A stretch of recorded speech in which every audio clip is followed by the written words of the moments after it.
أهلا بيكم عاملين إيه؟ ازيكم؟ وصلنا الحمد لله للتست كيسز، ودي الفورمة اللي احنا هنمشي عليها. تمام؟ ازيكم عاملين إيه؟ وصلنا الحمد لله للتست كيسز، ودي الفورم اللي احنا هنمشي عليها إن شاء الله في كتابة التست كيس. أول حاجة بنبدأ باليوزر ستوري نمبر. تمام؟ دي تبع الأنهي يوزر ستوري تست كيس دي. بعدين التست كيس نمبر، وبعدين الديسكريبشن بتاع التست كيس ذات نفسها، وبعدين انت بتست على العربي ولا على الانجليزي عشان اللوكاليزيشن. البايورتي بتاعت التست كيس دي ايه التست داتا اللي انا محتاجها قبل ما انا اعمل ايه اللي انا محتاجها في التست كيس دي. الستبس بتاعتي، الاكسبكتد ريزلت اللي هتطلع لي، الاكسكيوشن ستاتس، باست فيلد لوجد،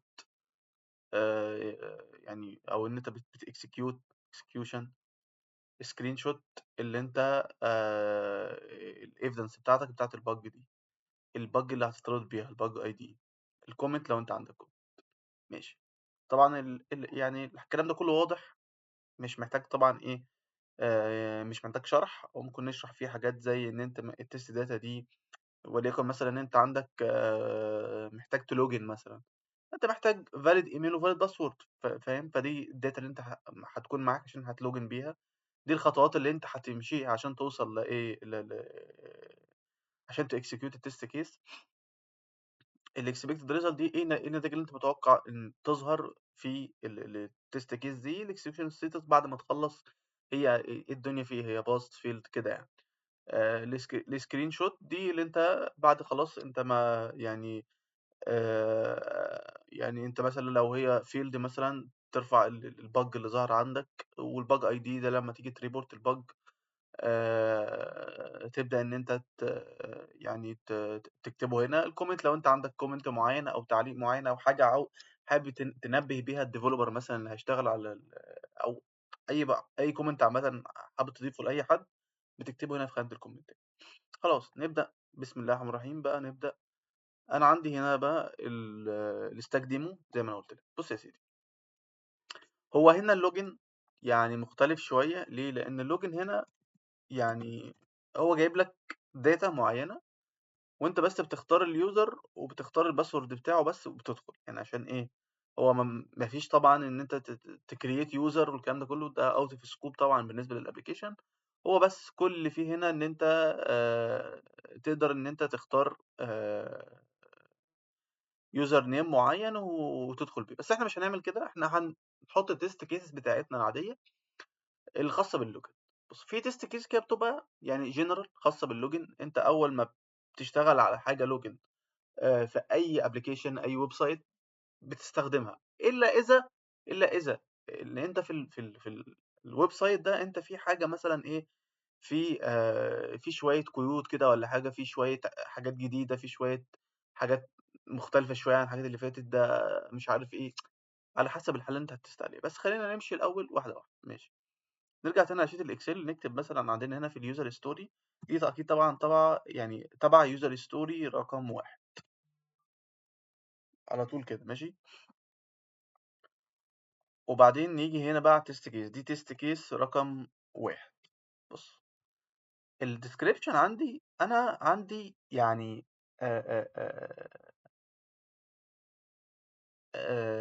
اول تيست كيس انا هكتبها هي بسيطه جدا، يعني هتيجي في دماغ اي حد. هنقول verify login with valid email and valid password. اول حاجه عندي ان انا هلوجن مع valid email و valid password. دي طبعا ايه، positive test case، يعني ان انت طبعا انا هتشيك هنا الانجليزي والعربي، اقول له انجلش وكمان عربي، يعني هتشيك الاثنين ايه، هتشيك الاثنين معايا. البايورتي طبعا الكريتيكال طبعا، او هاي بقى على حسب ما انت عاوز التست داتا اللي انا عاوزها. يا اما انا عندي تيست داتا مثلا مجهزه فأنا هاكتب مثلًا إيميل user@yahoo.com مثلًا، password هاكتب مثلًا 1، 2، 3، 4، 5، يا إما هاقول له مثلًا عشان إحنا بنتكلم general valid email valid valid خلّينا بس عشان بس إيه تبقى أحسن كده valid email وpassword. هاحتاج valid email وvalid password. الsteps طبعًا 1 هاقول له open اسمه stack demo صح؟ stack demo open stack demo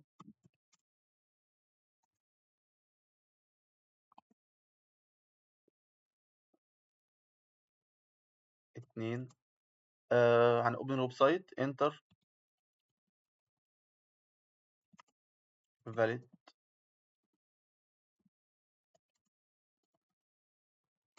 email and password 3 click on login. طبعًا قصة إن أنا باحط مثلًا open وبعدين باحط اللي هو يعني بين قوسين كده stack demo وlogin والكلام ده كله، أنت براحتك يعني أنت عادي، مش شرط تكتب 1، 2، 3. أنا دي طريقتي في كتابة الtest case عاجباك يعني اكتب بيها، ناس كتير أوي بتكتب بيها، مش أنا بس اللي مخترعها يعني. مش عاجباك خلاص يعني عادي، اكتب حُطّهم تحت بعض، حُط شرطة بس عادي، أنا باحب أكتب كده يعني، تمام كده؟ يبقى دي الsteps بتاعتي الexpected result expected that user login successfully.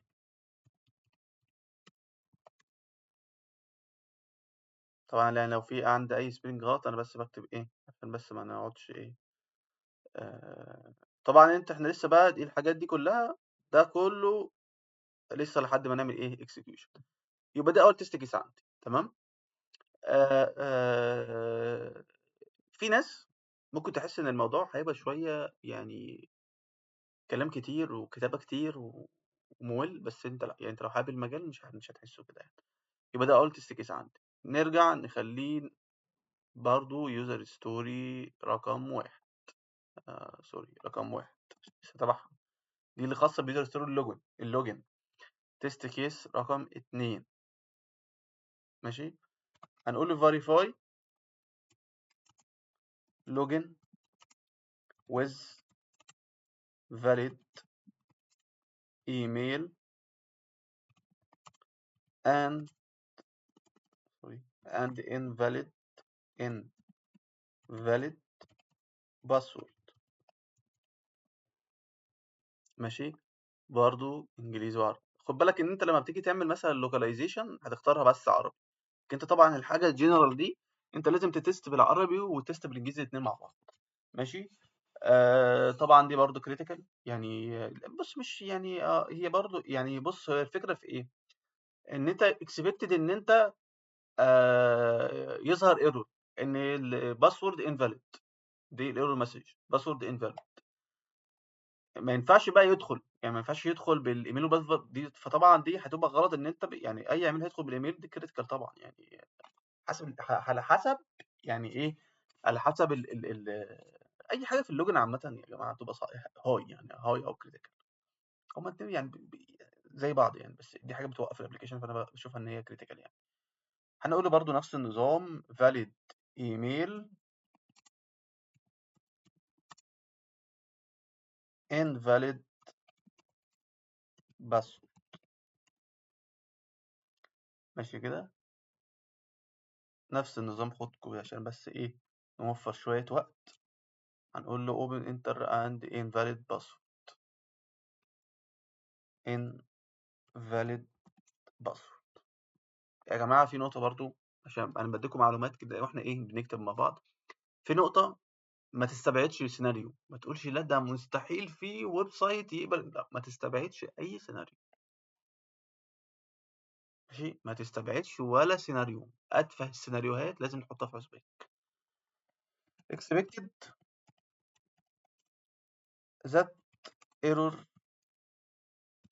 message appear contains invalid password. ماشي، يبقى دي تاني لازم تعرف يعني طريقة الكتابة، احنا بنكتب ازاي، بننظم ازاي، فاهم، بتفكر ازاي. افكر تاني، انا خلاص لسه تابع اليوزر ستوري رقم 1،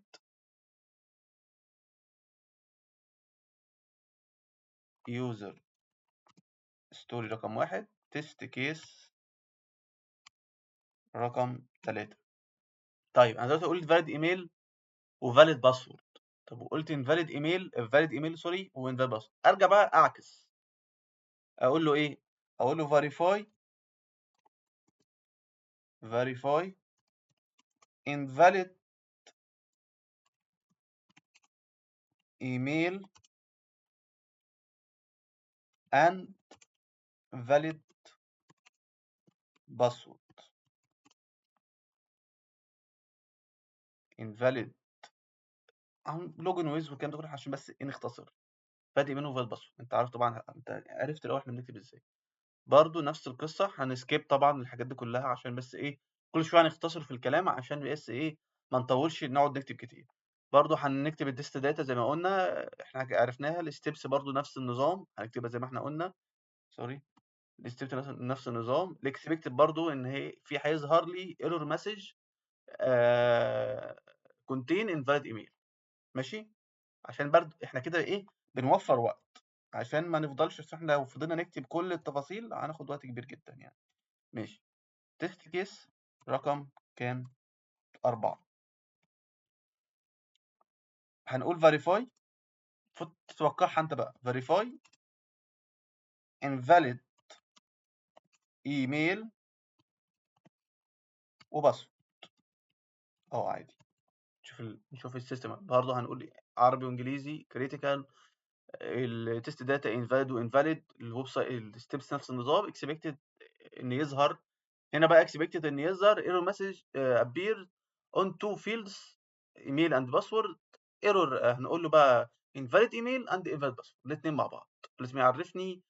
خد بالك في مواقع تقول لك لما تيجي انت مثلا تضغط لوجن يقول لك invalid ايميل او اور باسورد، هو ما بيحددلكش ايه الغلط، بس بيقول لك يعني بيعملها رساله واحده invalid ايميل اور باسورد. ده تقريبا في معظم الابلكيشن. ماشي، حاول كده تركز وانت بتسمع الفيديو، بص كده دقيقه ولا حاجه، وهات كام سيناريو وشوف انا من ضمن الحاجات اللي انا هطلعها ولا لا.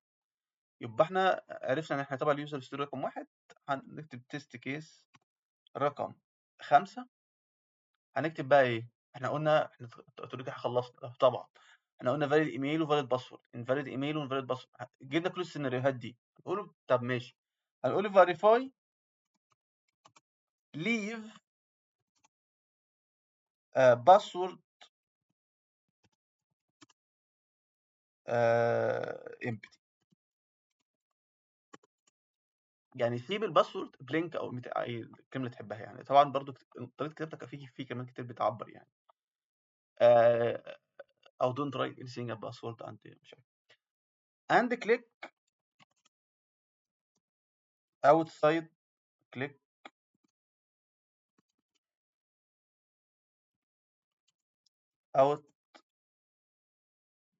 اوت فيلد. يعني ايه؟ سيب الباسورد بتاعك فاضي واضغط في اي ضغطه بره الفيلد، يعني يعني مثلا تيجي كده مثلا، يعني ده سيبه كده، اعمل كده واعمل كده، يعني اضغط عليه كده وقوم ضغط كده. ماشي، هنا بقى مش هنقول بقى ايه، هنا انجليزي طبعا، هنا بقى مش كريتيكال. دي طبعا يعني لو بالنسبه لي انا لو، هنا هنقول له يعني التست داتا بتاعتي مش يعني يفكك منها، يعني انت يعني ولا حاجه، انت مش هتلوجن اصلا، انت بتست حاجه تانية. هتقول له ايه باسورد يعني عادي، عادي. الستبس برضو هتقول له اوبن ستاك ديمو، انتر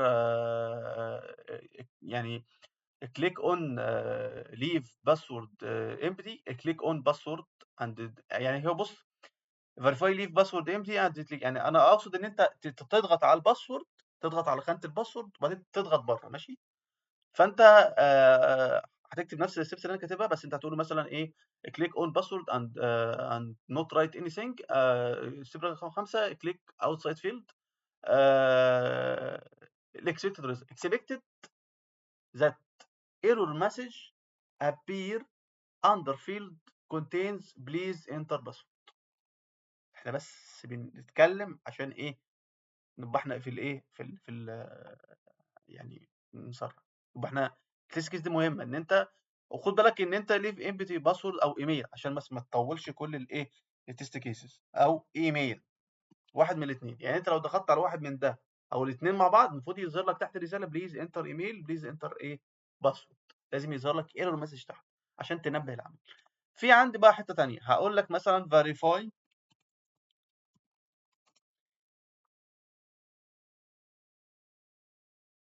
ليف باسورد، وعندك ايميل ام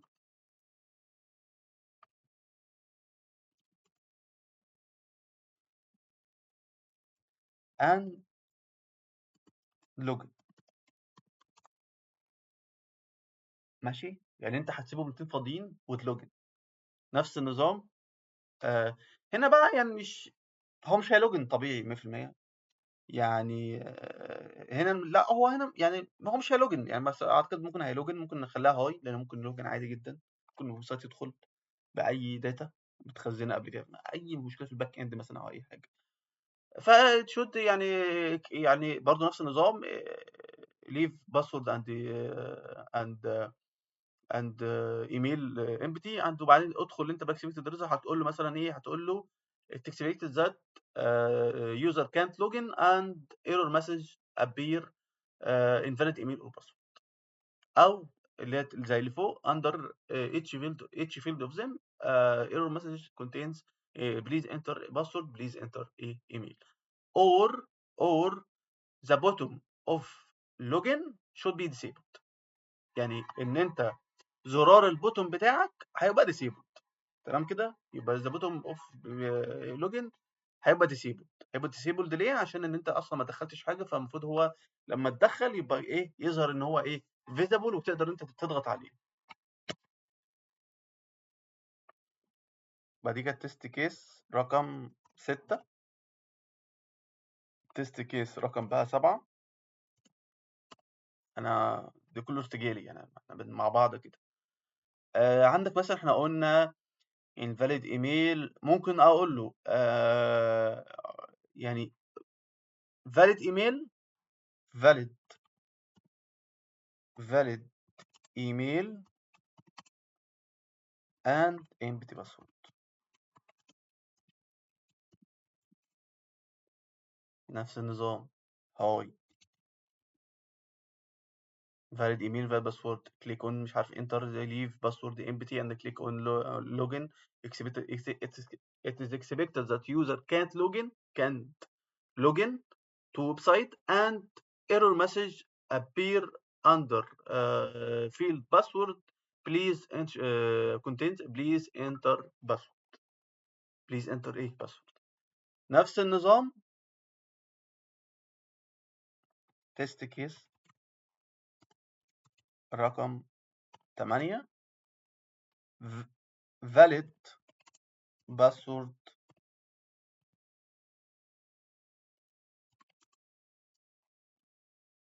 and email. نفس القصة اللي احنا لسه قايلينها، بس هنعكس الكلام، هنخليه على الايميل.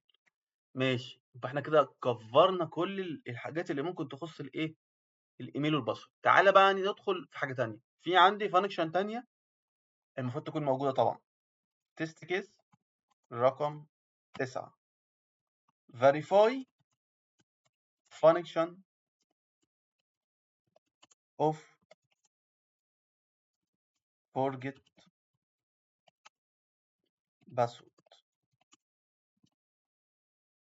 هاي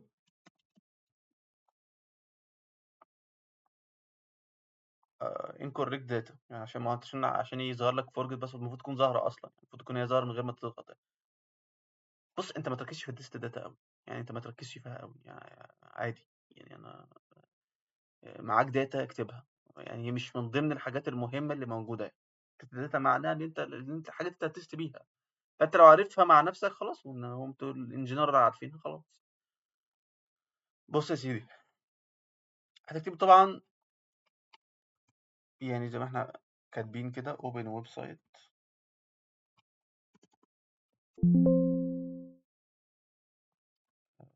بُص هتقول له إيه؟ هتقول له بُص يا سيدي، هتقول له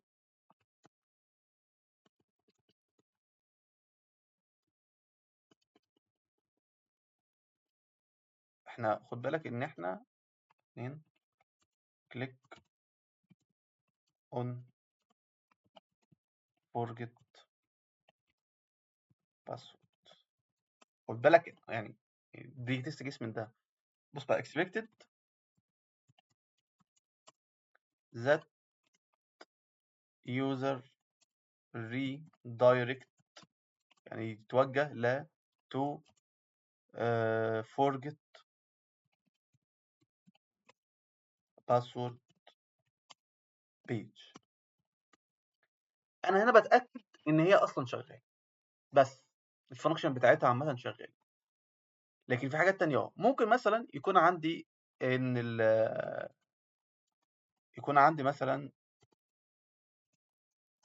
رقم 10، يكون عندي مثلًا في الforgot password أنا عندي مثلًا هنا إيه، عندي اللهم صل على النبي، عندي إن أنا user يقدر يدخّل الموبايل بتاعه، فبعدين يعني أو يدخّل الإيميل بتاعه، فبعدين يلاقيه،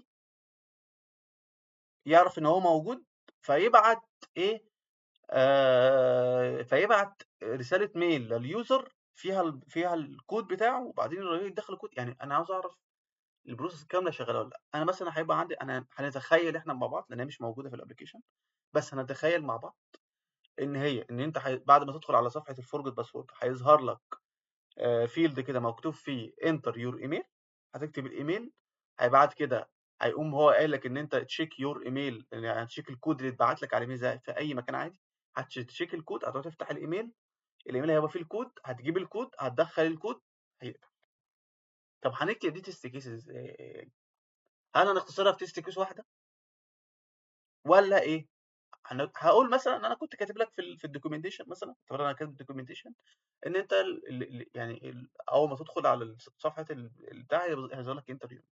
بُص يا سيدي، الحاجات دي بقى إيه، يعني الحاجات دي مهمة. هتقول له مثلًا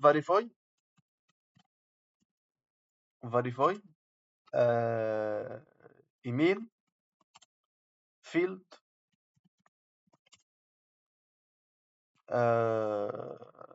on forget password works. تcheck لي إن الإيميل، إن إن الfield بتاع الإيميل هنقول طبعًا open كذا، هنقول enter email، enter valid email. وبعدين إحنا بُص، أنا مش عاوز enter invalid email، يعني ما أصل أنت هتenter invalid email. ممكن، ماشي، ماشي. شوف أنا يعني أنا بارتجل معاك وبافكّر معاك على فكرة. ماشي، هاقول له إيه verify email يعني هتقول له enter valid. إحنا بقى هنقول إن مثلًا إحنا هنا طبعًا هاي، هنقول open كذا click open stack demo click on forget password enter valid email on هو enter valid email على طول مش on enter valid email. بعدين هيقول لك expected that expected that system accept this email and send mail to this email. تمام، هيبعت لك mail contains a code. ماشي كده. طب هنقول مثلا دلوقتي تيست كيس تانية اللي انا كنت قلت لك لا مش لازم. تيست كيس رقم 11 فيريفاي، لان خد بالك يعني هي القصه كلها قايمه على بتاع الايميل ده، لان هو لو مش بيشتغل مش هيشتغل، هو لا بيقبل اي حاجه. ماشي، فيريفاي مثلا ايميل فيلد. بص فيريفاي ايميل فيلد هنقول ان هو باسورد accept only valid emails. ماشي، valid emails. تمام كده، اللي هو انا بدخل مثلا مفيش دخل رقم موبايل مثلا ويبعت رساله على الموبايل، انت قايل لي دخل ايميل، ممكن تقول لي دخل بالموبايل، فاهم؟ فتقول لي ان هو بيكسب، يعني هو بيأكسبت valid only valid emails. طبعا لو ايه الموبايل يبقى دي بج. لا انت قايل، طب انت هتلخبط الناس ليه؟ ف وبرده اون فاليد ايميل دي، يعني اكسبت اونلي فاليد ايميل دي اللي هو ايه، ان انت ما تدخلش مثلا الايميل بتاعي بس انقص له حرف، او مش عارف ايميل انا مش مسجل هو بتاعي، بس انا مثلا عندي 3 4 ايميلات، في ايميل انا متاكد مسجل فيه في الموقع ده، وفي ايميل ده مش مسجل، فيبعت رساله. ما هو ممكن يبعت رساله عادي. هنقول برضه هاي، كليك اون ديمو، كليك اون باسورد، انتر ان فاليد ايميل. يعني ممكن تقول انتر فاليد ايميل نوت اساين اون ذيس ويب سايت، او انتر ان فاليد ايميل اصلا. يعني انت بقى العب، شوف انت دنيتك بقى. هتقول expected that the system show او appear error message contains please enter valid email، او please enter email that already assigned on website، يعني موجود في الويب سايت. خد بالك ان في الدوكيومنتيشن كل الحاجات دي المفروض هتكون متقندله، يعني انت عارف ايه الرد اللي هيطلع لك المفروض يعني، او في الفيجما او في اي حاجه عامه. تمام كده، تمام. هنقول له بقى نيجي تيست كيس تاني، تيست كيس رقم 12. verify that the code works is valid and works correct. يعني ايه؟ انا جالي كود على الميل بتاعي، انا هفيريفاي ان الكود ده شغال فعلا. ده معنى كده expected that. برضه انتوا اكيد حفظتوا من الكلام الكتير ده ان الستبس والهاي دي طبعا هاي، وحفظتوا كل الكلام ده كله، ماشي. هقول له ايه؟ هقول له بقى في التست داتا بتاعتي هنا بقى، هقول له مثلا هكتب الايميل اللي انا دخلته، وممكن اكتب الكود كمان اللي جاي لي، ماشي. هقول له مثلا ايه، expected that the code works correct and user redirect to change password ايه page. يبقى احنا كده خلاص تخطينا قصه الايميل، تخطينا قصه الايميل، ودخلنا على الايه تشينج. بس قبل ما ندخل على التشينج برضو الكود ده فيه حته، ادخل بقى تيست كيس رقم 13. verify enter incorrect code. انت طبعا incorrect code ليه؟ عشان ممكن انا مثلا ايه السيستم يقبل مني اي كود، ما انت كواحد مثلا بيسرق الحساب، بيدخل مثلا هو عارف الايميل بتاعك بس طبعا مش عارف الباسورد، عرفه باي طريقه بقى، دخل على عارف الايميل بتاعك عامه بس هو مش عارف الباسورد، فهو بعت مثلا ميل ليك، هو بقى ارتجل اي كود كده وقام يعني بيجرب، ممكن السيستم يقبل عادي، ممكن السيستم فيه مشكله ويقبل عادي.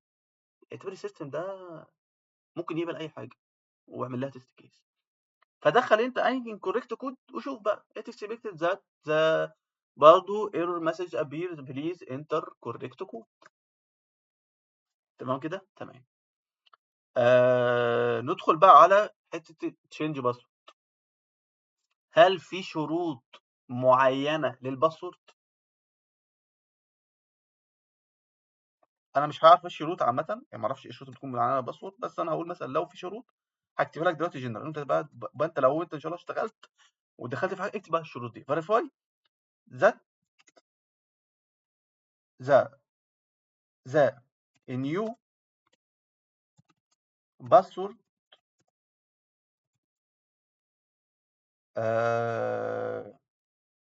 match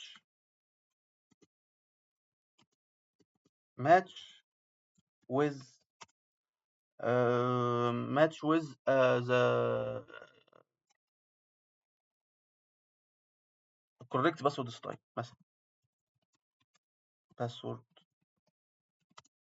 style اللي هو بقى يقول لك ايه، دخل بقى only upper case and lower case and مش عارف ما يكونش فيه حرفين متكررين مره ويكون في مثلا عندك علامه اتياه والكلام ده كله. هتكتبه؟ هكتبه، بس هيبقى مثلا هو كاتب لك مثلا ده اسمه برضه باسورد سكيما او حاجه زي كده. انا بقول باسورد ستايل، يعني انا قلت انا كتبتها من دماغي كده باسورد ستايل. يعني فاحنا هنشوفه ماتش ولا هنقول expected that uh, the user can change password with the only password style that contains uppercase and special characters and مش عارف 8 character and numbers and الكلام ده كله. فاهم؟ فالقصه كلها انت هتكتب كده. طبعا هتقول تيست كيس رقم 15 verify that password field accept only numbers او characters او special character.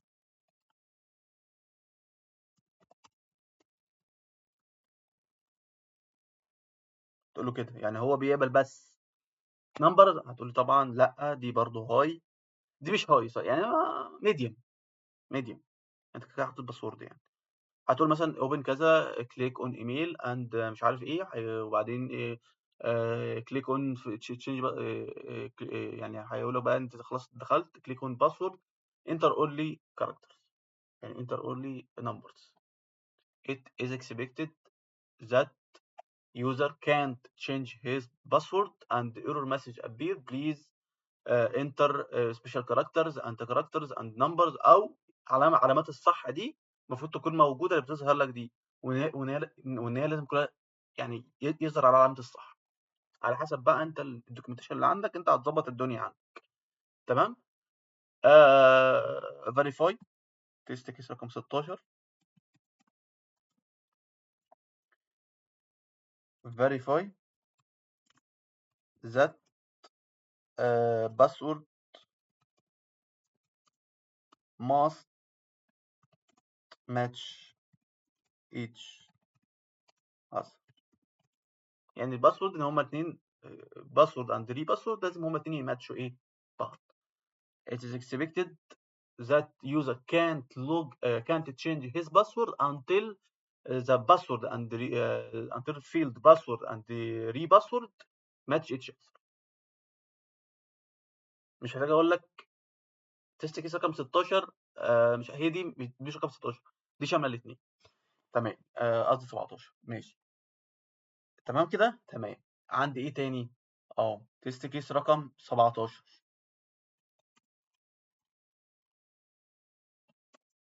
تراي او خلينا فيريفاي. هو مش لازم فيريفاي اي حاجه. فيريفاي لوجن with a new password. مش محتاج اقول لك ان دي هاي وان كليك اون انتر نيو باسورد it should be logged successfully. تيست كيس رقم 18 verify login خد بالك من دي بقى with old معلش بقى اهي with old password مهمة جدا. with old password ليه old password؟ ممكن السيستم يكون لسه حافظه بس في اليوزر يلوجن برضه بيه عادي. هتقول برضه هتقول هاي enter old password هتقول it is يعني expected that error message appear this enter valid password او this invalid password. تمام. عندنا ايه تاني ممكن ان احنا نتست عليه؟ خد دي ماشي رقم 19 رقم 19 verify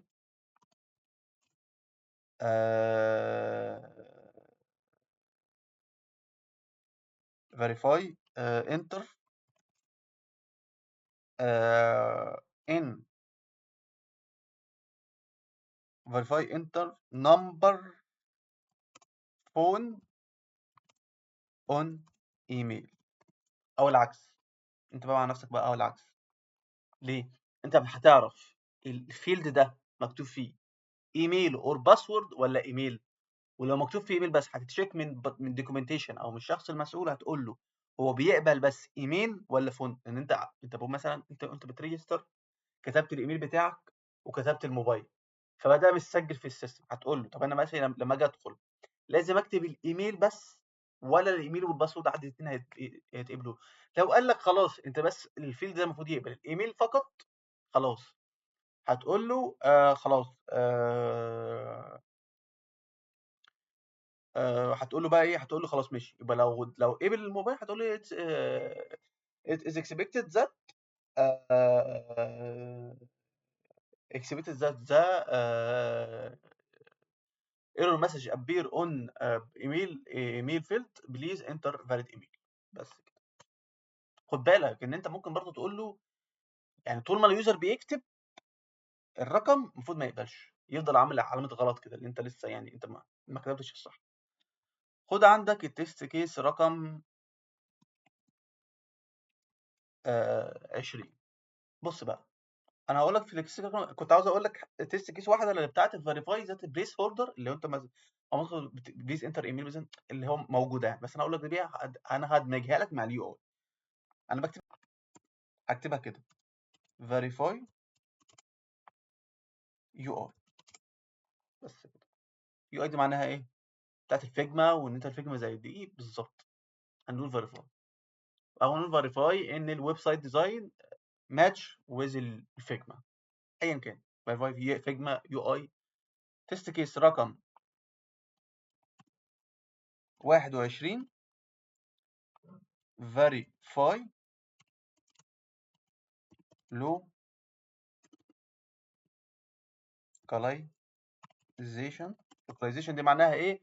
معناها الترجمه عامه بقى. تفتح الويب سايت من الاول، هتكتب تيست كيس دي هاي ودي هاي طبعا، تقول اوبن ويب سايت تشينج لانجوج تو عربي، وبعدين بقى ابدا ايه فيريفاي اول لوكاليزيشن. زي ان انت مثلا تشوف الكتابه بقت يعني من الشمال لليمين، من اليمين للشمال اتغيرت ولا لا. كل البوتومز اتعمل لها ترانزليت، كل الكونفirmation مسج او الايرور مسج كلها اتعمل لها ترانزليت، كل الكلام ده كله.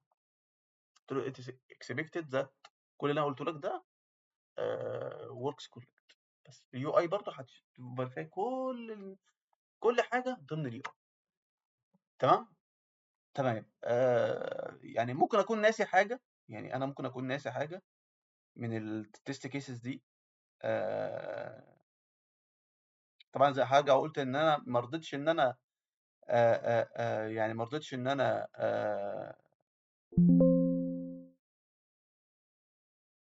ما رضيتش ان انا اكتب كل الاكسبكتد ريزلت عشان بس الفيديو ما يطولش، لان احنا كنا هنبقى لسه ايه لسه هنا مثلا. تمام. فخلاص كده انا بالنسبه لي 21 تيست كيس للوجن انا بالنسبه لي كافيه. انا كمحمد ده كل اللي طلع في دماغي وانا بتكلم معاك، يعني ده كل اللي طلع في دماغي. ممكن انت يطلع في دماغك حاجات تانية، حاجات اكتر. ممكن ما كانش يطلع في دماغك ان انت ممكن تعمل 21 تيست كيس عن بس 2 فيلد او فورجت باسورد او الكلام ده كله. عادي، ممكن ما كانش يطلع في دماغك كل ده، ممكن يطلع في دماغك 30 تيست كيس عادي جدا. انت عندك سيناريوهات اكتر مني، فعادي. فكده احنا عملنا تيست كيس للوجن، وان شاء الله الفيديو الجاي بقى هندخل بقى على الايه، على الويب سايت ذات نفسه، ونكمل بقى ايه بقيه اليوزر ستوري او بقيه التست كيس. شكرا.